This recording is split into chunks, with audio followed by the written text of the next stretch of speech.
早安，今天是2022年12月20号。那我们来到了美国 SUU 南犹他大学。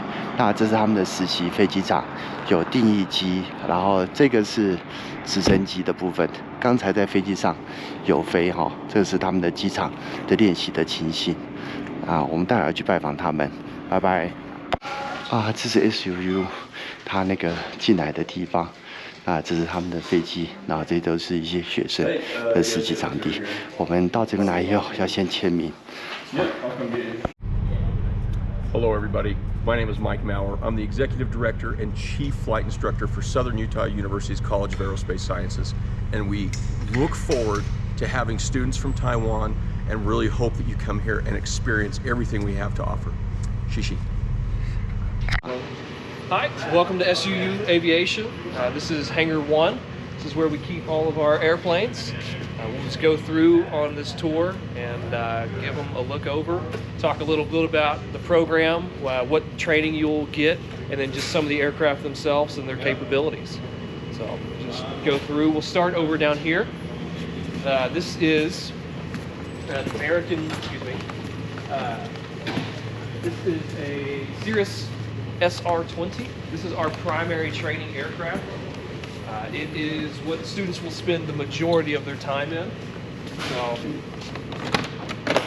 unlike a helicopter, the students actually sit on the left-hand side, kind of like how cars are in the U.S. You sit left-hand side there. It's a little bit more advanced than a lot of flight schools have when it comes to their aircraft. These are actually state-of-the-art aircraft, really. They have a lot of safety features. They also have it's a Garmin G1000 navigation system in it, which allows for a more modern look at the rest of the aviation industry. It's the same kind of Garmin system you might see in a commercial setting there. So, flying for whatever airline at the time, which is great. It's got a lot of redundancies in it, so it's a super safe aircraft. It's also got a rocket-powered parachute, which is pretty exciting. So in case of an emergency, you can always come down safely. I don't know what we got going on over here. Touching buttons and stuff. So you can see what it looks like inside. If you want, you can step up here. And you can step, if you want, you can go here and then step here. Just try to step there, but you could come up and look up if you want. If you want. 你踩进去，你踩。我将来说我会放到台湾的频道去。 Yeah, just be careful with this area right here. Okay. Yeah, just stay on this. Yep. The texture. There we go. Super easy. So just control with the left hand? Yep. Yes, ma'am. Yeah, so left hand, your feet, the seat adjusts up, so you can use the rudders down there, and then I don't know what you do with the right hand. I guess on the throttle. And then do I work with the right? So your right hand's gonna be on the throttle. Like this. Yep. And then all of those buttons right in the center is just right hand. Just everything. Yeah. Flap settings, all that good stuff is all done. Do I have to do anything on the top or not? Just control over here. Just control there. Yeah. Hopefully you'll never have to touch anything on the top. Yeah. The top is actually the parachute handle. The parachute here. Yeah. So hopefully you never have to use that one, but it is there. Okay. Thank you. So you'll spend your first 3 semesters. Again, just careful with the flap and the cowling on the side. You'll spend your first 3 semesters in the Cirrus here. You'll get your private pilot and your instrument rating in here. And then semester 4, I believe, is where you start flying the top rail. So the next aircraft you'll fly is this one here. I know it looks old school. It's actually relatively new. A little dirty, but it's a really lightweight aircraft. You can see it's actually made out of canvas. So instead of a metal, it's actually like a drum, kind of just stretched over. So you'll do you'll work for your tail wheel endorsement, but you'll get your off-airport experience with it as well.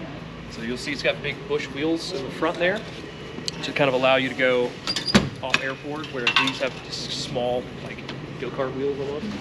Everything is a little bit more durable. It's got the high wing design and the tail wheel there, so it keeps the propeller off the ground, so you can get a little bit more clear of debris and things like that. If you were to land somewhere that wasn't a paved runway, which is nice. It's good training, just because if you ever have an emergency where you have to land somewhere that isn't an airport, it's really good to know, or just be kind of familiar with it. And then also lower hour pilots, or certain pilots want to go fly maybe like Alaska, where you fly an aircraft like this a lot more, you'll get the experience with it. So you'll do that. And there's also spin training, just another emergency procedure training. I mean, a big deal is being safe in the aircraft, so we always are teaching emergency procedures. So it's just good stuff to know there. So does those planes has one pilot or two pilots? It has two, so it doesn't look like it, but so there's actually the seat up front, and then there's one right behind him here. And then he can control. Absolutely, yeah. So they don't have the control of all the switches up here, but it does still have the control right here. You can see. Oh, yeah. And then he has the pedals. He's actually straddling the person in front of him, but you have the control of the rudder, which is not moving, but I don't know how it works, so that's fine. But and then they can do some of the radios and stuff like that as well from up here. But yeah, that's why there's still control. The student will sit up front, and the instructor will sit in the rear there, which is pretty cool. So, a little bit smaller of an aircraft, not nearly as fancy on the inside as Yeah, another one's really fancy. right. So this one they say is pretty fun to fly. But is it more difficult to fly this one than the? Yes, because of the tail wheel, because you sit at an angle, so you can't see really that well in front of you. So it's a little harder to fly like that. The tail wheel itself makes it more challenging. I don't know how hard. I've never flown either one of them, so I really couldn't tell you. I can tell you what a helicopter kind of is like to fly. Even then, it's kind of rough. But yeah, cool. This one's much more difficult. This one, So did you fly this already? I have flown this one, yeah. So this one's probably my favorite plane that we have. So which license you need to get with this airplane? It's still just a private pilot license, private pilot. or just a student endorsement. The only difference, you need to fly this one is something called a tail wheel endorsement. So that's the only difference between these two. So that aircraft's a high performance, so you have to have a high performance endorsement. This one's a tail wheel, so you have to have special types of, I guess you can say, licenses. Yeah, they're really good handle. Pick it up. Take this bad boy up. Yeah. Probably won't. We'll move on to the next aircraft. We'll get to fly, hopefully, maybe. Actually, maybe not. So this is the Beechcraft Bonanza. A little older. Door doesn't stick as well. It's definitely old. Just if you want to kind of see inside.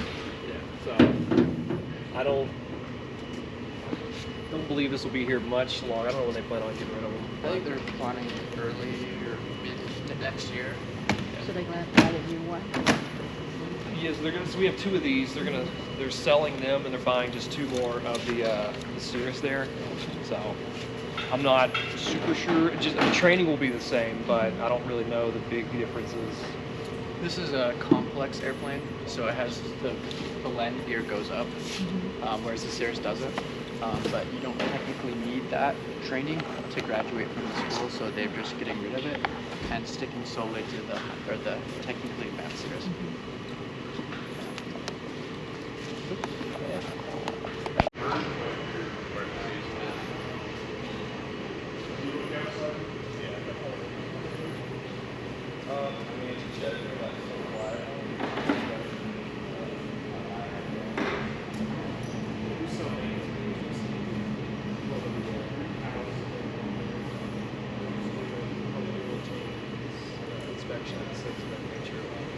Do all of our own maintenance in-house here. It's really nice because every 50 hours of flight, we take the aircraft and we'll bring it inside, we'll change the oil, we'll give it an inspection. Every 100 hours of flight, it goes down for a different level of inspection. So they're constantly getting worked on. We can do that here, which is great because that really speeds up the process. So we don't have to take it, fly it to Vegas, get it worked on, fly it back. Sometimes we can have them down and back up in like 2 hours, which is really nice. Helps expedite the process there. So, not sure. Yeah,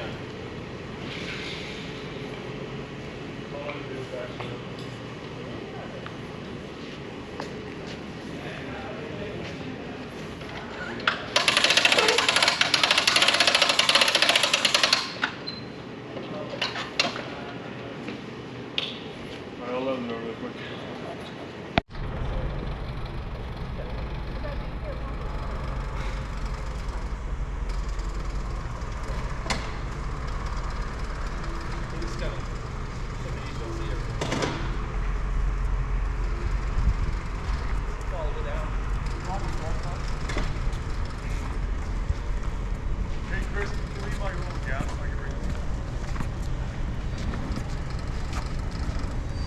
Here we'll head down this way. Just watch out for the ice.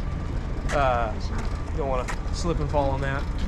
But, so this is an active airport. We're going to stay pretty close to the side of the building here, just in case any aircraft coming through.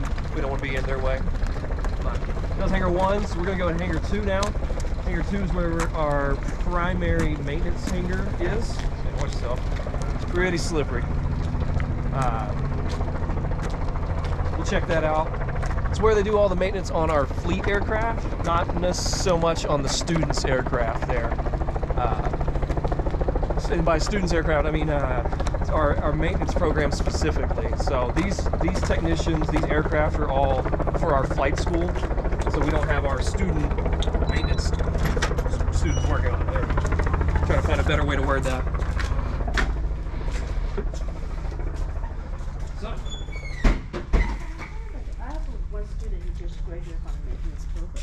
He said while they're at school, they are not allowed to touch those airplanes. Right. Absolutely. Yeah, so they have their own helicopter. They have 2 or 3 little helicopters for them, and then they have their own airplanes as well. Let's just see. Gearbox chip. Okay, yeah. So, kind of open it up.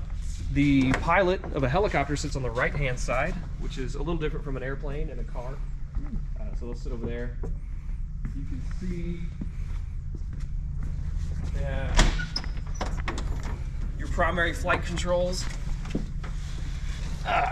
So with your feet, you can maneuver the pedals here, and then with your right hand, you control the direction of the helicopter. So if you want to go forward, you push forward. If you want to come back, you pull back. Left's left, right's right. And then on your left hand, you probably can't see it very well, but down here, it's called a collective. This allows you to pretty much go higher or descend down lower there. So when you fly, you do fly with all 3 at the same time. So it makes it a little challenging, especially when you're trying to do stuff on the GPS or stuff like that, trying to keep it steady. They're very sensitive. Like in the air, just a little bit of movement will change it. So they're a little touchy in that aspect. But this is generally, so this is the R44, there we go, the Robinson R44. This is our primary flight trainer. We actually operate 2 of them. We have the R44 Raven 2. You can see right here, Raven 2. This is a slightly more powerful version, and then there's the R44 Cadet, right? They look the exact same on the outside. It doesn't have a back seat. The Cadet, it's a little smaller. It doesn't have a back seat. It's not as powerful. It's more of a flight training helicopter, but they do offer the exact same training. You'll learn how to pretty much do everything. You'll go through, get your private pilots, your instrument rating, your commercial rating, and then you'll go through for your certified flight instructor, so you can teach other people, make money, get your flight experience, and then from there you can move on into the industry there. So not all of them have the same GPS system, so it's a little, going from helicopter to helicopter takes a second sometime to relearn, what you've got going on there. Unlike the fixed wing all have the exact same system, which is really nice, a little continuity for those guys, but that is pretty much what you'll spend the majority of your time in here, is the R44. Any questions that come to mind? So what is the fee for? Is that a control, like speed or brake? Or? So if you look right behind you there at the tail rotor, so as I push on one side or the other of this pedal, it adjusts the pitch of that blade, which allows you to control the turn of the aircraft there. So if I want to look left, move the aircraft to the left, I'll push the left pedal, it'll adjust that pitch, and then it'll turn the helicopter to the left. And the same is true on the right pedal. So if I want to turn right, push right pedal. Allows you to keep it in line while you're flying, kind of in trim is what it's called, so most efficient. And then it also allows you to be a lot more maneuverable, right? We can hover, oh, I want to turn around, look behind me, so you just turn around. It's pretty cool. But they're designed because the engine is turning this giant blade, so it's producing a lot of torque in the system. So without the tail, the helicopter would just spin uncontrollably. But with that tail being there, that helps. They're called anti-torque pedals, and so that's your anti-torque rotor back there, and it just helps keep the helicopter from spinning wildly out of control, which is really nice. I prefer to keep it not spinning. But so other than that, it's kind of about the rundown for the helicopters. Sweet. Right now, they're probably about to go fly. We can see the helicopter coming in there. He's finishing up for the day, or not for the day, but probably. And then we've got the helicopters out here. They're getting ready to pre-flight. It's 11. So they're probably going to be flying here pretty quickly. We'll head down, check out the ones that are in here. So there's a white helicopter behind you there. That's a Bell 206, as well as this red helicopter coming in. They're a little bit bigger. They're also turbine engines instead of being piston engines like the R-44. So you'll get 20 hours of turbine experience in our program, which was requested by people like leaders in the industry. Turbine engines operate a little bit differently than a piston engine. There's a bit more of a lag to them, so they just take some experience. Also, with a bigger, more powerful and capable aircraft, we're able to go fly in the mountains.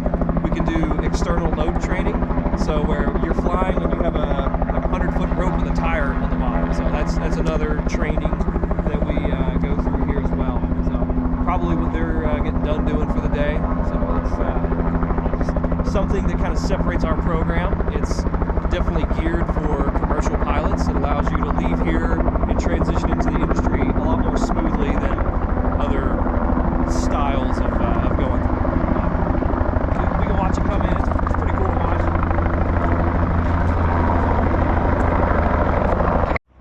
Okay.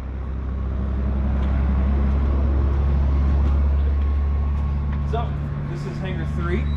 This is where we keep all of our helicopters. As you can see, we also do a lot of our own maintenance in-house here. This is one of our newest helicopters to the fleet, November 4499er. It's a nice blue color. This is our newest Raven here.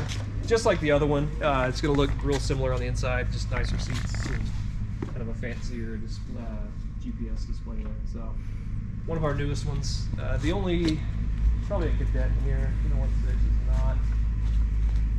Actually, there's not a cadet in here. Interesting. So, yeah, which is it's hard to show the difference, but they look the exact same. They handle very similarly. It's just for the student, they're probably not going to notice too much difference there. But yeah, so we keep all the helicopters in here. This is where you'll come in usually first thing in the morning. It's nice and chilly out. You'll try to get in early and do all your pre-flight inspections in here before you push it out into the cold. But sometimes you don't get that lucky. Sometimes you just got to pre-flight in the cold. Bring gloves. We'll check out next. We have some classrooms back here that are. Classroom? Yes. I know it doesn't look like it. It looks like we're just going to go more maintenance stuff. Yes. But there are some classrooms. So flight training is fun. Learning how to fly is challenging, but arguably,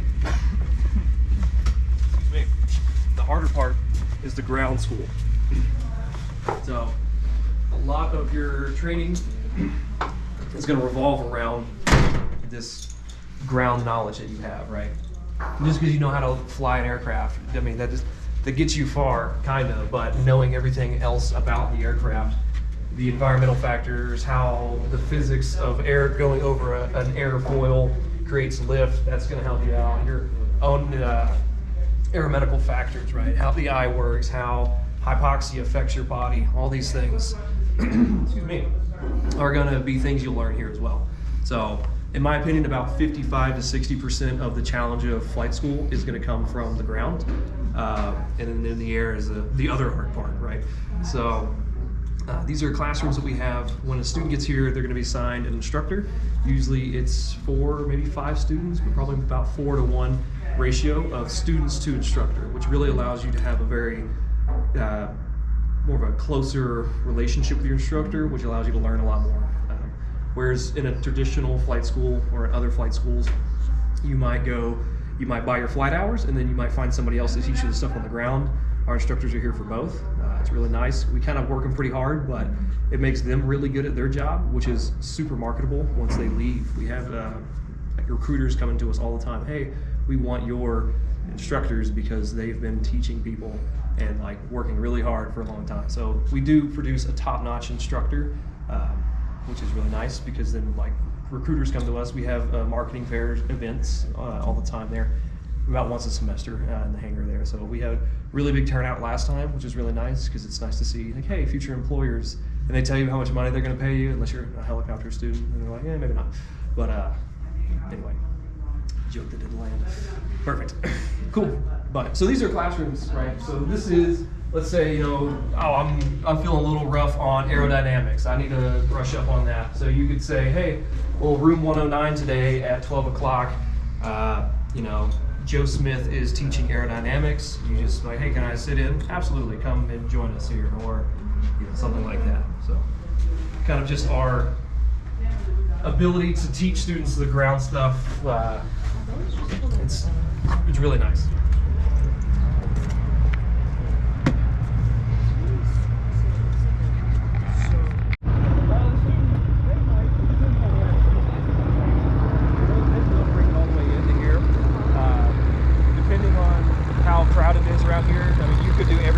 Some days where you get in, you're starting the engine. If there's a bunch of aircraft like this right now, your instructor will pick up like where that airplane is to the taxiway, and then you'll go from there, bring it in sometimes. But yeah, the student does as much flying as we can, just because we paid for the experience. We're trying to get as much. Sometimes it feels overwhelming, but we do our best.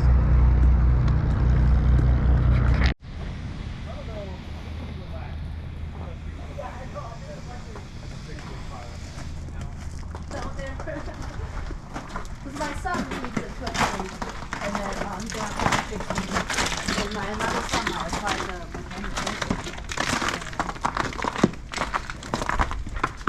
So this is one of our maintenance facilities, our maintenance hangars, excuse me. All the aircraft, all the equipment, everything in here is just for our maintenance students, right? So this airplane is no longer airworthy legally. Could it fly? Probably, but you don't want to. And the good news is, because it's not airworthy, the students can come in, they can take it apart, they can put it all back together, and you start the engine and it starts smoking real bad. You're not really worried about it. I mean, you are, but you're not too concerned because it's not going to fly anywhere. It's great. You can break it and you get more training, even better training at that aspect. So the students have their own, watch out for that. Anyway, they have their own airplane. They also have a helicopter. We have an R-22 as well that is, once again, they can fly technically but not legally. So students come through, they learn all kinds of stuff. So right here we have a helicopter blade cut up here, so you can see the inside of a helicopter blade. You see what it looks like. There's a honeycomb design to keep it lightweight, and it's got a leading edge in there to keep it from getting broken. So they'll learn pretty much all the basic fundamentals of physics of flight, because that is very important for them to know. Like, why does this need to be smooth? Because if it's not smooth, then you can't produce lift as well. So now you're less efficient. So they'll go through learning like the physics of it, a little bit of thermodynamics, right? Electrical systems. They'll learn like the hydraulic system. They'll learn pretty much everything in regards to an airplane or helicopter. Right here we have a turbine engine. So it's a little bitty one, but still it's a turbine engine that students get to work on. Behind it there we have some piston engines as well, and our old German transport helicopter behind it. So I'm trying to think. All the students, they are provided tools. So every student gets their own toolbox that has all the things they need. Additionally, if it's not in that toolbox, there's like specialized tool crates that we have as well. So a student doesn't have to worry about furnishing tools, because tools are really expensive, which is really nice that we can do that for our students. It's one of our newest programs. They haven't been producing new students that long, or excuse me, they haven't been graduating students for that long. I think they're only 2, maybe 3 semesters in now, which is great. We've had a really good success with them. Also, their program is growing like crazy. So they rented out part of a company down the road that makes aircraft parts, and they have their classroom in there. So they learn how to do riveting, fabrication, things like that. So a lot of that stuff you can probably see in our YouTube videos as well. We've been really trying to push the maintenance program. I'm actually in one of the videos wearing this hoodie. So, but it talks about that as well. So pretty cool stuff over there. And then just in here, fleet classes in session. I believe it's semester over. Sweet. So just like our other classrooms, these students have their own classroom facility here. This allows them to do, go over the whiteboard right here. So we got Bernoulli's principle, low pressure and high pressure, and how high pressure seeks low pressure, and that creates lift, right? All that fun stuff that they got going on there. We also have these diagrams scattered about the program. So this right here is a fire detecting and suppression system. So effectively, whenever these sensors here get too hot, there's little metal bars in there that make contact. That sends a signal through, lights up, hey, you got an engine fire left. And then you can either respond to it and activate your fire suppression system. It might do it automatically if 2 sensors go off, things like that. But students can go through and learn how that all works. So it's kind of nice to see it in an expanded diagram. And then there's a box on the back where the instructor can induce faults. So like, oh, well now this is broken. So they have to troubleshoot the system to learn how it all works there. So pretty cool training aid they have. They've got smoke detectors, carbon monoxide detector and smoke detectors. So you get smoke in a can, you spray it in there, it'll go off, or it won't. You're like, crap, why didn't it go off? So things of that nature. I get excited, it's my last job. Oh, that's really cool. I did industrial fire safety, so this is all we did. But It helps a lot with students learning these systems because you can actually see it and see what the components look like, especially for maintenance students that they're going to have to be able to diagnose and fix problems with such systems. So very, very cool. Our maintenance program has been amazing, and we get donations all the time for aircraft and equipment, so it's rapidly growing.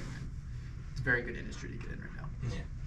yeah, I don't think they can produce maintenance students fast enough. They're just, everyone's getting hired, and it's great. So now's the time to get in for sure, especially on the maintenance side of things. For sure. But we can check out our simulators real quick. I think that's a walkway there because we're gonna visit the Mike Maurer. I think he just finished the interview. Okay. So Yeah. I think he We'll go back. wanna see this really quick because For he's sure. gonna go back now to the interview. No, absolutely. So I think we can walk back. Hey, I'm Duncan. I'm a rotor student. This is Brett. He's a fixed wing student. Yep. And saying hey to Shay Shay. Hello, my name is Brett. I'm a fixed wing student currently going through SUU, and hope to see you one day. Cool. Bye-bye. Bye.